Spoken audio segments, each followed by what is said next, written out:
대법원 2021년 7월 29일 선고 2017-243-723 판결 사건명 손해배상 기 1. 중개업자가 일방 당사자의 의뢰로 중개 대상물의 매매 등을 알선하는 경우가 공인중개사법 제2조 제1호에서 정한 중개에 포함되는지 여부. 적극. 공인중개사법은 중개의 개념에 관하여 제2조 제1호에서 제3조의 규정에 의한 중개 대상물에 대하여 거래 당사자 간의 매매, 교환, 임대차, 기타 권리의 득실, 변경에 관한 행위를 알선하는 것이라고 정하고 있다. 이러한 중개에는 중개업자가 거래의 쌍방 당사자로부터 중개 의뢰를 받은 경우뿐만 아니라 일방 당사자의 의뢰로 중개 대상물의 매매 등을 알선하는 경우도 포함된다. 2. 공인중개사법 등 관련 법령에서 정한 한도를 초과하는 부동산 중개보수 약정의 효력. 한도를 초과하는 범위 내에서 무효. 공인중개사법 제32조 제1항 본문은 개업 공인중개사는 중개 업무에 관하여 중개 의뢰인으로부터 소정의 보수를 받는다 라고 정하고 있고 제32조 제4항과 같은 법 시행규칙 제20조 제1항, 제4항은 중개 대상물별로 공인중개사가 중개 업무에 관하여 중개 의뢰인으로부터 받을 수 있는 보수의 한도를 정하고 있다. 부동산 중개 보수 제한에 관한 위 규정들은 중개 보수 약정 중 소정의 한도를 초과하는 부분에 대한 사법상의 효력을 제한하는 이른바 강행법규에 해당한다. 따라서 공인중개사법 등 관련 법령에서 정한 한도를 초과하는 부동산 중개보수 약정은 한도를 초과하는 범위 내에서 무효이다. 3. 공인중개사가 중개 대상물에 대한 계약이 완료되지 않을 경우에도 중개 행위에 상응하는 보수를 지급하기로 약정할 수 있는지 여부. 적극.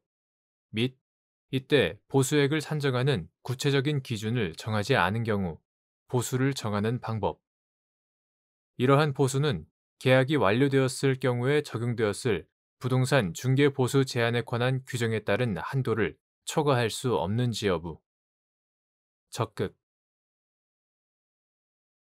공인중개사가 중개 대상물에 대한 계약이 완료되지 않을 경우에도 중개 행위에 상응하는 보수를 지급하기로 약정할 수 있다.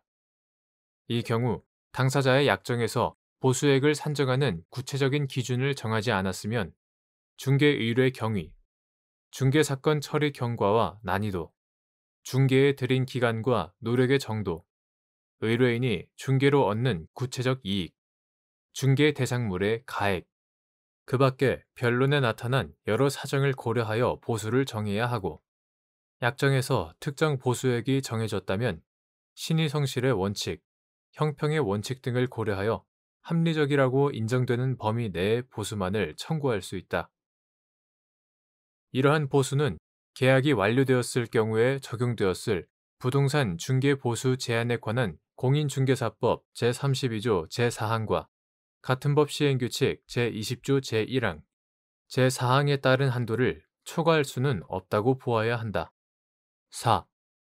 부동산 중개보수 제한에 관한 공인중개사법 제32조 제4항과 같은 법 시행규칙 제20조 제1항, 제4항의 규정들이 공매 대상 부동산 취득의 알선에 대해서도 적용되는지 여부.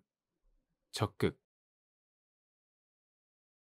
부동산 중개 보수 제한에 관한 공인중개사법 제32조 제4항과 같은 법 시행규칙 제20조 제1항, 제4항의 규정들 이하 보수 제한 규정이라 한다. 보수 제한 규정은 공매 대상 부동산 취득의 알선에 대해서도 적용된다고 봄이 타당하다. 이유는 다음과 같다. 첫째, 공매는 목적물의 강제 환가라는 특징이 있기는 하나 본질적으로 매매의 성격을 지니고 있으므로 실질적인 내용과 효과에서 공매 대상 부동산의 취득을 알선하는 것은 목적물만 차이가 있을 뿐 공인중개사법 제2조 제1항에서 정하는 매매를 알선하는 것과 차이가 없다. 따라서 공매에 대해서 보수 제한 규정을 비롯하여 매매에 관하여 적용되는 거래 당사자 보호에 관한 규정을 배제할 이유가 없다. 둘째, 공인중개사법 제32조 제1항은 중개보수 청구의 대상을 중개가 아닌 중개 업무로 정하고 있고, 법 체계상 하위 규정에 위치한 보수 제한 규정도 중개 업무를 전제로 한 규정으로 볼 수 있다. 대법원 2007년 4월 12일 선고 2005-40853 판결은 공인중개사법상 손해배상이나 보증보험 관련 조항에 규정된 중개행위의 개념을 중개와 구분하고, 그중 중개행위에 해당하는지 여부는 거래 당사자의 보호에 목적을 둔 법 규정의 취지에 비추어 공인중개사의 행위를 객관적으로 보아 사회통념상 거래의 알선, 중개를 위한 행위라고 인정되는지 여부에 따라 결정해야 한다고 유연하게 해석하고 있다. 이러한 법리는 중개보수 관련 조항에 규정되어 있는 중개 업무의 해석에도 그대로 적용할 수 있다. 셋째, 공인중개사법 제14조는 개업 공인중개사가 국세징수법, 그 밖의 법령에 의한 공매 대상 부동산에 대하여 권리 분석, 취득의 알선 및 매수 신청 대리 등을 할 수 있다고 정하고 있고, 제2항 그에 관한 요건 등을 대법원 규칙으로 정하도록 하고 있다. 제3항 그 위임에 따라 공인중개사의 매수 신청 대리인 등록 등에 관한 규칙 제17조 제1항 등에서는 공매 대상 부동산에 관한 권리 분석과 매수 신청 대리에 대한 보수에 관하여 법정 한도를 정하고 있는데, 취득의 알선에 대한 보수에 관해서는 아무런 규정을 두고 있지 않다. 만일 공매 대상 부동산 취득의 알선에 관하여 보수 제한 규정이 적용되지 않는다고 본다면 공인중개사가 취득의 알선에서 나아가 매수 신청 대리까지 한 경우에는 법령상 보수 제한을 받는 것에 비해 취득의 알선에 그치는 경우에는 오히려 제한 없이 보수를 받을 수 있다는 부당한 결론에 이르게 된다.